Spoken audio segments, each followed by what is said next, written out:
Bersama kami Khalid Mada Channel Dakwah. Bismillah. Assalamualaikum warahmatullahi wabarakatuh.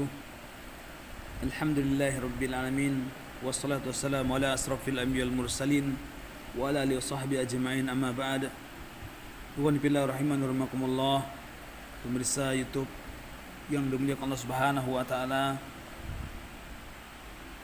setelah kita membahas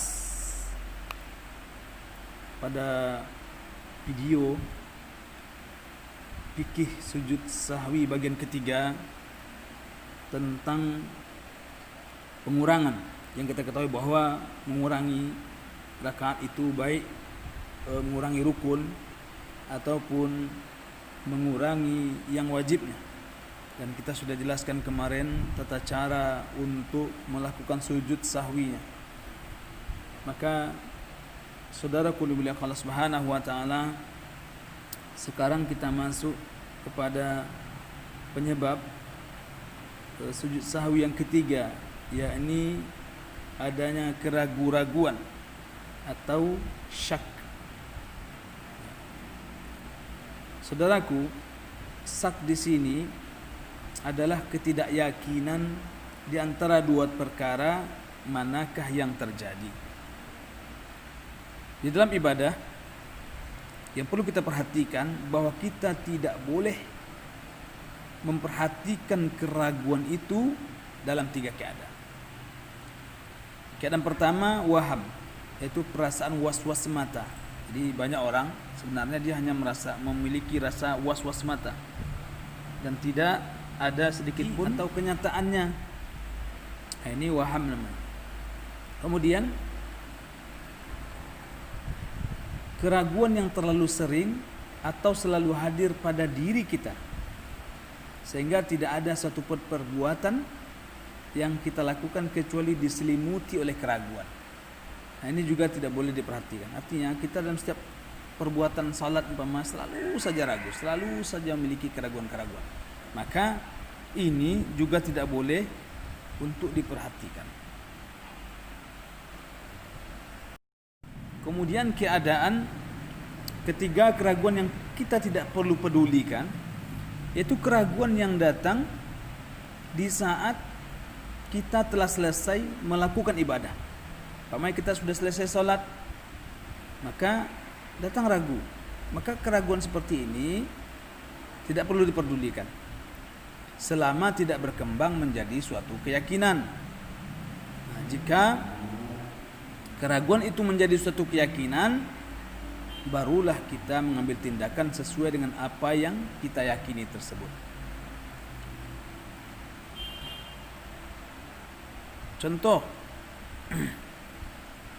Contohnya,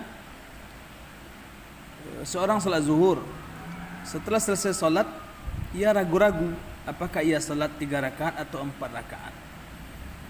Ketika terjadi keraguan seperti ini, maka jangan dihiraukan, kecuali menjadi suatu kenyataan bahwa ia salat 3 rakaat. Maka dalam hal ini ia harus menyempurnakan salatnya. Jika waktu salat itu belum terlalu lama, misalnya kita habis salat, kemudian beberapa menit kemudian teringat kita, oh ternyata salat tadi 3 rakaat. Atau ada orang mengatakan Anda tadi salatnya 3 rakaat, berarti ini menjadi satu keyakinan. Maka hendaklah kita menambah jumlah rakaat tadi, ya. Kita sempurnakan. Jadi kalau tinggal 1, kita salat 1 rakaat lagi. Kemudian selepas salam kita sujud untuk melakukan sujud sahwi. Akan tetapi jika sudah terlalu lama waktunya, misalnya sudah pulang kita, sudah makan, kemudian baru teringat kita, yang seperti ini wajib kita untuk mengulang salat itu dari awal, ya. Jadi keyakinan tapi waktunya sudah lama, maka wajib bagi kita untuk mengulangnya dari awal. Kemudian kita lakukan sujud sahwi, kita sempurnakan salat kita, kemudian setelah itu kita lakukan sujud sahwi. Saudaraku dimuliakan Allah Subhanahu wa taala, ketahuilah bahwa keraguan dalam sholat itu tidak keluar dari dua keadaan. Keadaan pertama, seseorang itu cenderung kepada salah satu dari dua keraguan, ya, dua perkara yang diragukannya. Maka ia bertindak harus berdasarkan kecenderungannya tersebut. Lalu ia menyempurnakan salatnya dan salam. Setelah itu ia sujud sahwi dan salam. Ini keadaan pertama. Contohnya seperti ini. Seseorang salat zuhur, lalu ia ragu-ragu apakah rakaat yang sedang ia lakukan adalah rakaat kedua atau ketiga. Akan tetapi berat sangka dan cenderung ia kepada satu kesimpulan bahwa rakaat itu adalah rakaat ketiga. Maka ia jadikan rakaat itu sebagai rakaat ketiga dan ia melakukan satu rakaat lagi setelahnya lalu salam. Kemudian ia sujud sahwi dan salam. Dalilnya, ya, perhatikan hadis tentang ini adalah hadis dari Abdullah bin Mas'ud radhiyallahu an dalam As-Sahihain, hadis Bukhari dan Muslim, bahwa Nabi SAW bersabda, "Idza sakka ahadukum fi salatih," apabila salah seorang dari kalian ragu-ragu dalam salatnya, "falyataharras shawab," hendaklah ia berpegang kepada keyakinannya, "falyutimma alaihi," lalu menyempurnakan salatnya berdasarkan pilihannya itu, "tsummal yasjudu sajdatain," kemudian sujudlah 2 kali sujud. Ini dia dalilnya. Hadis ini berdasarkan lafaz dalam Sahih Al-Bukhari, ya, nomor 401, dan dalam kitab Muslim pada bab As-Sahwa fi Shalah 572. Kemudian keadaan yang kedua, seseorang tidak cenderung kepada salah satu dari dua perkara yang ia ragukan. Artinya dia tidak ada pilihan, tidak cenderung, dia tidak sedikit, tidak banyak, tidak rakaat ketiga, tidak rakaat keempat. Maka jika terjadi yang seperti ini, dia harus bertindak berdasarkan yang yakin. Yang yakin yakni bilangan yang terkecil. Jadi kalau terjadi seperti ini, hendaklah orang memilih bilangan yang paling kecil, ini yang yakin, ya, bilangan yang terkecil. Lalu ia menyempurnakan salatnya dan ia wajib sujud sahwi sebelum salam. Setelah itu barulah ia salam. Perhatikan, pada kasus pertama tadi ia memilih pada bilangan yang ketiga, maka karena pilihannya cenderung kepada yang ketiga, maka dia sujud sahwinya setelah salam. Adapun pada keadaan yang kedua ini, dia harus memilih posisi yang yakin, jadi rakaat yang paling kecil. Maka kondisi ini dia sujudnya sebelum salam.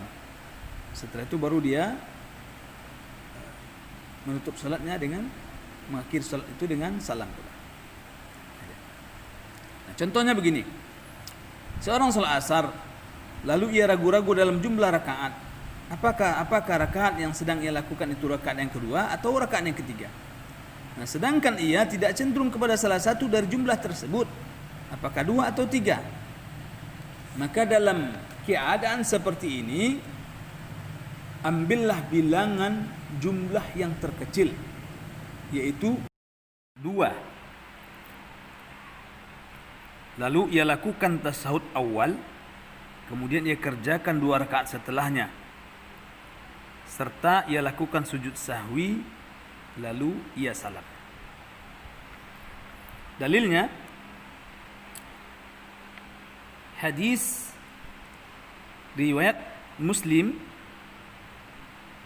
dari Abu Sa'id Al-Khudri radhiyallahu an, bahwa Nabi sallallahu alaihi wasallam bersabda, "Idza sakka ahadukum fi salatihi falam yadri kam shalla thalathan am arba'an falyatrahish sak wal yabni ala mastaiqan."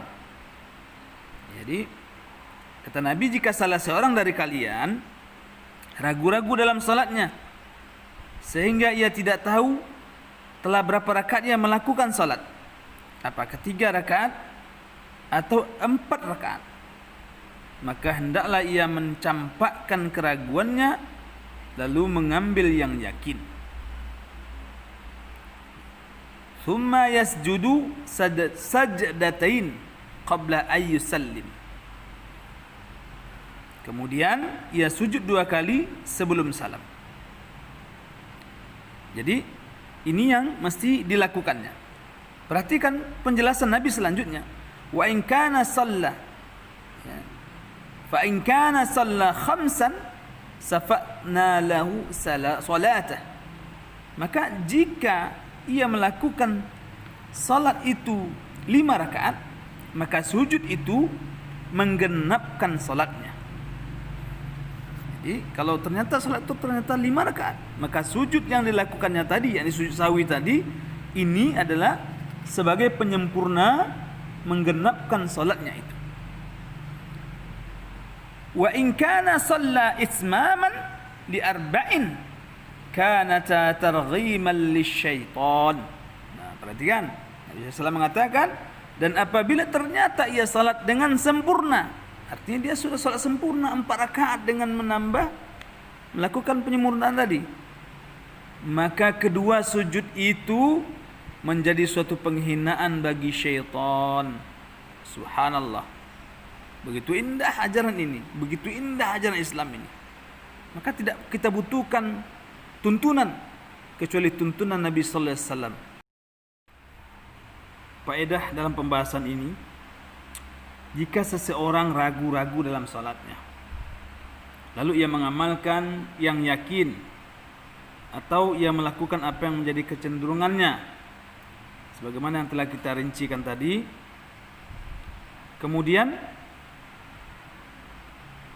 ketika masih dalam salat tersebut, ia mendapatkan kejelasan atau kepastian bahwa apa yang ia lakukan memang sesuai dan tidak ada penambahan maupun pengurangan dalam salatnya, maka menurut pendapat yang masyhur, ia tidak perlu sujud sahwi, disebabkan hilangnya penyebab yang mewajibkan sujud sahwi tersebut, yakni terkadang disebabkan timbulnya keraguan. Ada pendapat bahwa sujud sahwi tidak gugur dan tetap harus dilakukan untuk menghinakan syaitan, berdasarkan hadis Nabi tadi, wa in kana shalla itmaman li arba' kana targhiman lisyaitan.